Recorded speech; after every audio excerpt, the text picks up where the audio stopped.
सूखे पत्तों की तरह बिखरी हुई थी ज़िंदगी मेरी, सूखे पत्तों की तरह बिखरी हुई थी ज़िंदगी मेरी, किसी ने समेट कर उसमें आग लगा दी। नमस्कार, मैं दीपक कुमार सोनी आप सबका दीपक जेएस एकेडमी में बहुत बहुत स्वागत करता हूं। दोस्तों, जिस प्रकार से हम लोग देख रहे हैं कि मॉडर्न हिस्ट्री की श्रृंखलाएं लगातार चल रही हैं आपकी, जिस प्रकार से बिहार सीरीज के हर एक प्रकार का प्लेलिस्ट हमने अपने चैनल पर बना रखा है, आप जाकर पढ़ सकते हैं और ऑफलाइन कक्षाओं के जैसा आपको फील होगा, आप जाकर उसमें अपना एक तरह से नोट्स भी बना सकते हैं और बहुत बेहतर तरीके से आप तैयारी कर सकते हैं। ठीक उसी प्रकार से हम लोग झारखंड की श्रृंखला को एकदम करबद्ध तरीके से, लगातार तरीके से इसको आगे बढ़ाने के लिए प्रयत्नशील हैं और उसी कड़ी में आज हम लोगों ने लाया है झारखंड में प्रमुख सिंचाई और प्रमुख सिंचाई व्यवस्था की झारखंड की सिंचाई किस प्रकार से, irrigation system of Jharkhand basically, है ना, कि झारखंड में कौन सा जिला कितना सिंचित है, झारखंड में कहाँ से सिंचाई होता है। ये ऐसे ऐसे टॉपिक हम उठाकर पढ़ा रहे हैं दोस्तों, जहाँ से आपके प्रश्न आने की संभावनाएं पूरी बनती है और कई प्रकार पीछे के आंकड़ों से अगर मिलाया जाए तो इन चैप्टरों से पूरे प्रश्न बताए गए हैं। एक तरह से आर्ट एंड कल्चर हमने संपूर्ण पढ़ाया। इसके अलावा हमने झारखंड भूगोल की श्रृंखला को लगभग 90% समाप्त कर दिया है, जिसके प्लेलिस्ट का लिंक आपको मिल जाएगा और अगर अच्छा लगे तो आप शेयर, सब्सक्राइब और लाइक वगैरह करें, अपने इस भाई का समर्थन करें। आइए जानते हैं झारखंड में सिंचाई को लेकर के, सिंचाई क्या है, झारखंड में कैसी सिंचाई व्यवस्था है, इसको लेकर के हम चर्चा करते हैं। तो सबसे पहले जान लेते हैं कि झारखंड के कुल क्षेत्रफल का, अगर हम झारखंड का कुल क्षेत्रफल का बात करें दोस्तों, तो झारखंड के कुल क्षेत्रफल का लगभग 12.77% ही भूमि सिंचित भूमि है। अच्छा, बेसिकली सिंचाई का मतलब क्या होता है, आप समझिएगा इस बात को कि सिंचाई का अर्थ क्या होता है। सिंचाई का मतलब क्या बरसात के पानी से एक तरह से ज़मीन को सींच देना, बरसात का पानी से जो सींचा जाता है एक तरह से, क्या उसको सिंचाई कहेंगे? तो नहीं। किसी भी कृत्रिम रूप से ज़मीन को क्या करना, सींचना, जैसे नलकूप के द्वारा, नहर के द्वारा, तालाब के द्वारा, पंप सेट के द्वारा, कुआं के द्वारा, किसी भी कृत्रिम रूप से सींचना सिंचाई कहलाता है। बरसात का पानी के द्वारा जो खेत वगैरह सींचे जाते हैं उसको सिंचाई के अंतर्गत हम नहीं रखते हैं, है ना। तो झारखंड के कुल क्षेत्रफल की लगभग 12.77% भूमि जो है वो सिंचित भूमि है दोस्तों, है ना, सिंचित भूमि है, यानी इस पर सिंचाई व्यवस्था है। उसके बाद अगर हम बात करते हैं, ध्यान से समझिएगा कि झारखंड में सिंचाई किस किस माध्यम से होती है। तो आप जानते होंगे कि एक होता है सतही जल और एक होता है भूमिगत जल। जैसे कि अगर हम यहाँ पर डिस्क्राइब आपको कर बताएं कि सतही जल किसको कहेंगे, तो बेसिकली मान लीजिए कि ये पृथ्वी का क्या है, भूपरपट्टी है और पृथ्वी के ऊपर जो जल बहता है, जैसे कि तालाब हो गया, जैसे कि नदी हो गया, जैसे कि झरने हो गए, है ना, ये सब जो होता है इसको सतही जल कहते हैं, जो पृथ्वी के सतह पर बहते हैं। ठीक है। और भूमिगत जल का मतलब जिसको भूमि के अंदर से निकाला जाता है, जैसे कि नलकूप के द्वारा पानी निकाले गए, पंप सेट, डीजल सेट जिसको कहते हैं, उसके द्वारा पानी निकाले गए, उसको भूमिगत जल कहा जाता है। आपको ध्यान में रखना है इस चीज़ को। तो झारखंड का जो कुल सिंचित क्षेत्र है ना, उसमें से लगभग 58.32% दोस्तों, कितना, 58.32%। आप राउंड फिगर में इसको 58% याद रख सकते हैं और प्रश्न भी पूछे गए हैं यहाँ से। 58.32% सतही जल के द्वारा सिंचित है। सतही जल का मतलब नहर के द्वारा, नदी के द्वारा, डैम वगैरह के द्वारा, है ना, इसके द्वारा सिंचित है। और लगभग 41.7%, आप राउंड फिगर में इसको 42 भी याद रख सकते हैं, 41.7% जो है वो भूमिगत जल के द्वारा सिंचित है, यानी कि भूमि के अंदर के जल के द्वारा सिंचित है। अब थोड़ा सा हम चर्चा कर लें कि सिंचाई के साधन क्या क्या है हमारे झारखंड में, कि किन किन साधनों से सिंचाई किया जा सकता है, किन किन साधनों के द्वारा झारखंड में सिंचाई को सिंचाई किया जाता है ना। तो आइए आज हम ध्यान देते हैं यहाँ पर झारखंड के सिंचाई को लेकर के। तो झारखंड की सिंचाई में दोस्तों प्रमुख रूप से 4 चीज़ें अपना योगदान देती है, प्रमुख रूप से 4 चीज़ें अपना योगदान देती है। उनमें से एक है कुआं, दूसरा तालाब, तीसरा नहर, चौथा नलकूप। अब देखिए यहाँ से क्या प्रश्न पूछे जाएंगे आपके, ध्यान दीजिएगा आप, यहाँ से जो प्रश्न पूछे जाएंगे आपके, वो प्रश्न यहाँ से पूछे जाएंगे कि तालाब से कितना प्रतिशत भूभाग पर सिंचाई होता है, जो कुल सिंचित भूमि है उसका, है ना, कुल सिंचित भूमि का कितना प्रतिशत भूभाग पर सिंचाई होता है कुआं से, कितना प्रतिशत भूभाग पर तालाब से सिंचाई होता है, कितना प्रतिशत भूभाग पर नहर से और कितना प्रतिशत भूभाग पर नलकूप से, है ना। इसके अलावा यहाँ से आपको प्रश्न पूछे जाएंगे कि कुआं से सिंचाई के दृष्टिकोण से सबसे बड़ा जिला कौन सा है जहाँ पर सबसे ज़्यादा कुआं से सिंचाई होता है, तालाब के दृष्टिकोण से, नहर के दृष्टिकोण से, ये सब क्वेश्चन आपको पूछे जाते हैं और कई बार ये प्रश्न पूछे गए हैं, आप ध्यान दीजिएगा। आइए जानते हैं हम दोस्तों कुआं के बारे में। तो कुल सिंचित भूमि का लगभग 30% कुआं से ही सिंचित किया जाता है। अगर आपसे साधन के बारे में पूछे कि झारखंड में उस साधन का नाम बताइए जिससे सर्वाधिक भूमि को सिंचित किया जाता है, तो वो कुआं हो जाएगा, वेल हो जाएगा आपका, है ना। आइए जानते हैं इसके द्वारा, कुआं के द्वारा जो सिंचित सबसे बड़ा जिला है वो गुमला है, यानी गुमला के लगभग 87.2% हिस्से में कुआं से ही सिंचित किया जाता है।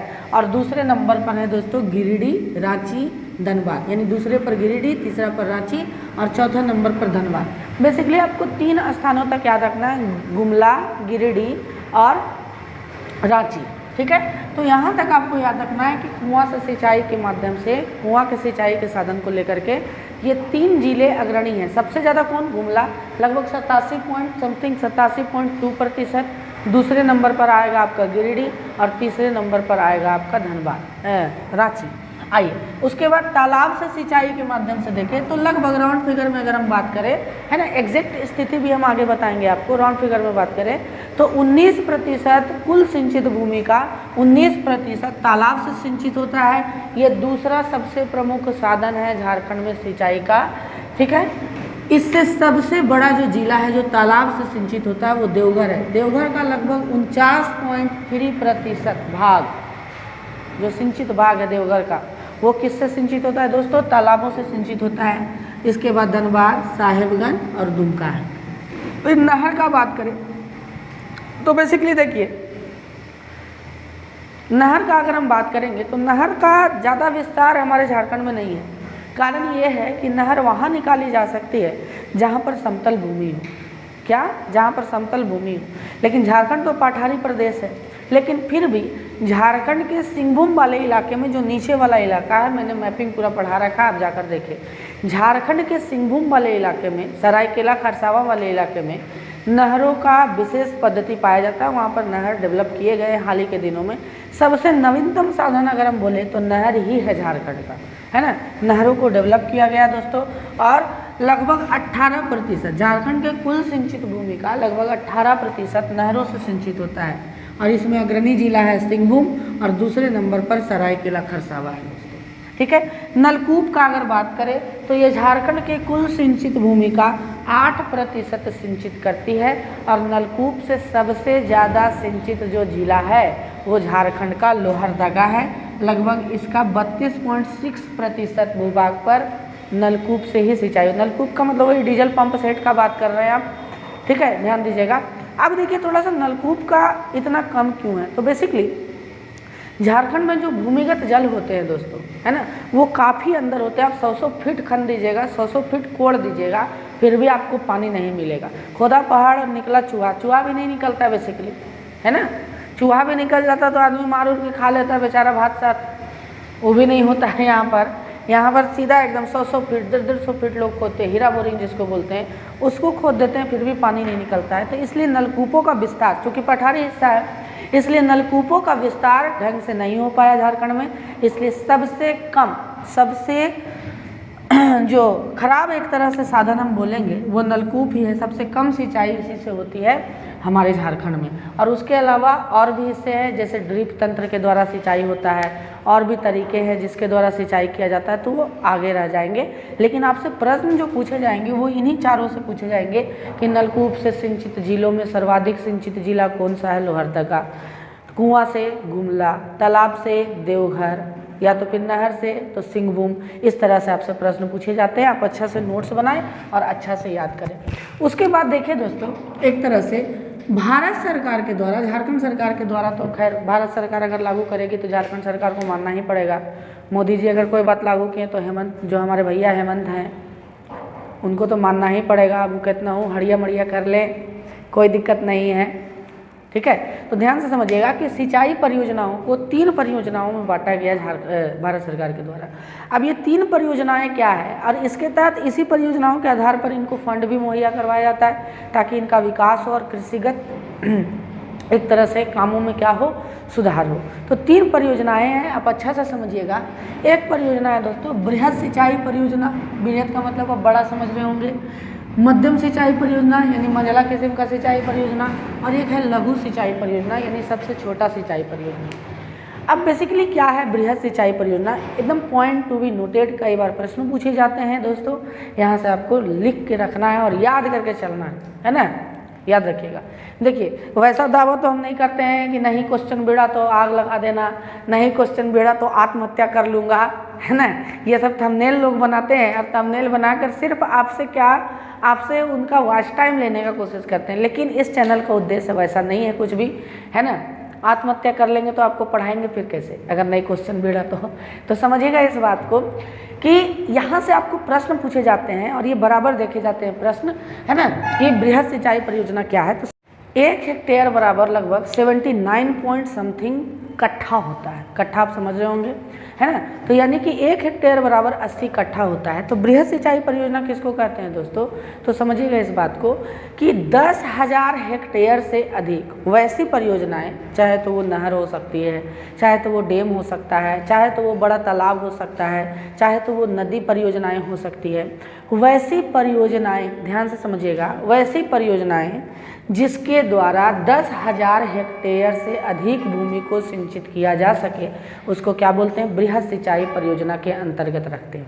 जैसे कि जितने भी अभी अगले ही क्लास में, कल की क्लास में हम लोग अध्ययन करेंगे झारखंड में सिंचाई परियोजनाएं या तो झारखंड में परियोजनाएं, बहुउद्देशीय नदी घाटी परियोजनाएं, तो जितनी भी है जैसे दामोदर नदी घाटी परियोजना, स्वर्ण रेखा नदी घाटी परियोजना, मयूराक्षी नदी घाटी परियोजना, ये सब जितनी भी परियोजनाएं डैम वगैरह का निर्माण किया गया है इसको बृहद सिंचाई परियोजना के अंतर्गत हम लोग रखते हैं। यानी 10,000 हेक्टेयर से अधिक अगर भूमि सिंचित कर दिया, समझिए इस बात को, है ना। मान लीजिए एक डैम है, उससे 10,000 हेक्टेयर से अधिक भूमि क्या हो रहा है, सिंचित हो रहा है, तो इसका मतलब है कि उसको बृहद सिंचाई परियोजना के अंतर्गत हम लोग रखेंगे।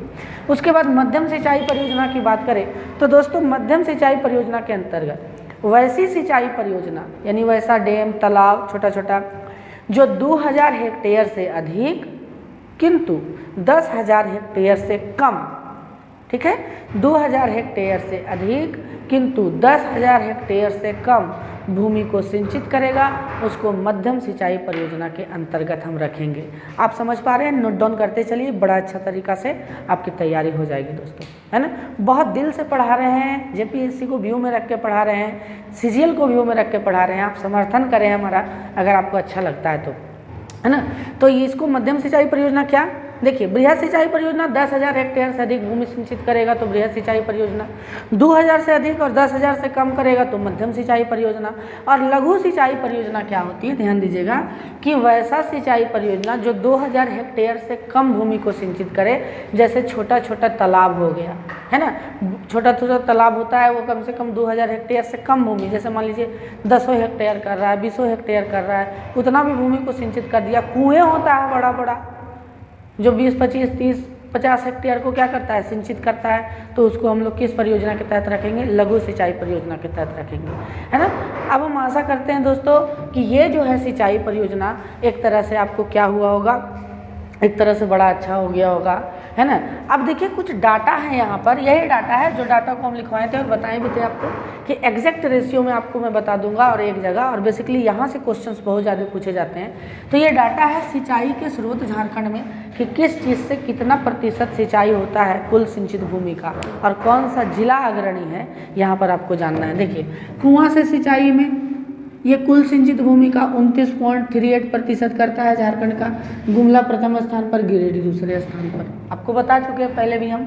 तालाब से सिंचाई में 19.07%, इसीलिए लगभग राउंड फिगर में हम 19% लिखे थे, 19.07%। लेकिन झारखंड सरकार तो है पगला, है ना, ये पगला है का खनियों पूछ देगा, 0.7% भी पूछ देगा, ऑप्शन वो देता है इसने ऑप्शन भी ऐसा देगा ना जैसे कायरा अडवाणी का 4 फोटो हंसते हुए, रोते हुए और कांदते हुए लगाया हुआ है, आपको पता नहीं चलेगा। देखा 19.07%, 19%, 18%, 19.5%। आप कहाँ लगाइएगा, आप तो याद करके गए होंगे 19%। इसलिए अच्छा से इसको अध्ययन करें, ध्यान दीजिएगा। देवघर इसमें प्रथम स्थान पर है। नहर से सिंचाई में दोस्तों 17.53%, सिंहभूम प्रथम स्थान पर, सरायकेला खरसावां द्वितीय स्थान पर। नलकूप से सिंचाई में 8.28% होता है कुल सिंचित भूमि का, लोहरदगा प्रथम स्थान पर। और अन्य साधन जैसे कि ड्रिप वगैरह हम बताएं आपको, ड्रिप तंत्र वगैरह से 25.74% होता है। और इसमें जो अलग अलग राज्य अपने अलग अलग अग्रणी हैं, एक तरह से आपको ध्यान में रखना है, ये डाटा आपको याद रखना चाहिए। उसके बाद यहाँ पर जो डाटा बनाया गया है उन जिलों का डाटा बनाया गया है दोस्तों, उन जिलों का बेसिकली डाटा बनाया गया है जो जिले, जिस जिले की सर्वाधिक भूमि सिंचित है ना। तो लगभग टॉप 5 का डाटा यहाँ पर बनाया गया। आपको 3 को याद रखना है कि सबसे ज़्यादा झारखंड का कौन सा जिला सिंचित है, तो देवघर है। दूसरा नंबर पर कौन है, तो आइए जानते हैं। देखिए पलामू का कुल क्षेत्रफल का 24.25% जो क्षेत्र है वो सिंचित है। देवघर दूसरे नंबर, देवघर दूसरे नंबर पर है दोस्तों, तो इसका 14.22% जो है वो सिंचित है। गोड्डा तीसरे नंबर पर है, 14.21% सिंचित है। यानी इन जिलों के कुल क्षेत्रफल का ये रेशियो निकाला हुआ है, ठीक है। हजारीबाग 10.51% सिंचित है, दुमका 9.47% सिंचित है। ये पलामू से क्वेश्चन कई बार पूछे गए, तो हमने सोचा कि इन 5 को लिखवा दें ताकि आपको किसी भी प्रकार से घुमा फिरा कर क्वेश्चन पूछे कि सिंचाई से सिंचित क्षेत्र के आधार पर निम्न जिलों को संगठित करें या निम्न जिलों को सजाएं। ये बड़ा हार्ड क्वेश्चन बन जाता है, तो आपको याद रखना है पलामू, देवघर, गोड्डा, हजारीबाग और दुमका, है ना। आशा करते हैं दोस्तों कि आपको ये कड़ी, आपको ये श्रृंखला बहुत पसंद आ रही होगी, और अगर पसंद आए तो अपने भाई का समर्थन करें और बहुत बेहतर तरीका से आप समर्थन करें दोस्तों। आपके समर्थन की अपेक्षा है हमें। बहुत बहुत धन्यवाद।